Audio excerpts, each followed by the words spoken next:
Good morning guys. For today's video guys, so travel tayo. So sa ngayon, magko-compute tayo. Dinala ko yung helmet ko.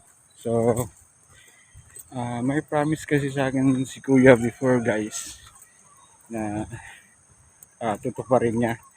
So sa akin din naman.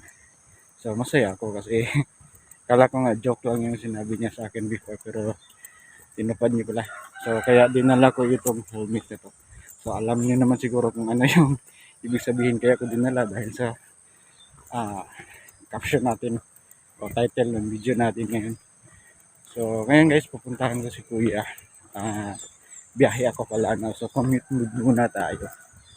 So saya ako guys no kasi hindi ko alam na tinatoo pala ni Kuya yung sinasabi niya sa akin.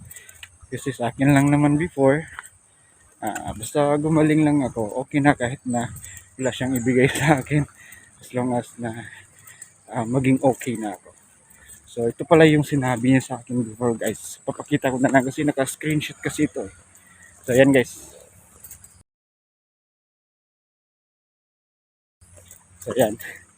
Yun yung sinabi niya sa akin. So for today's video, so biyahe tayo. Tara!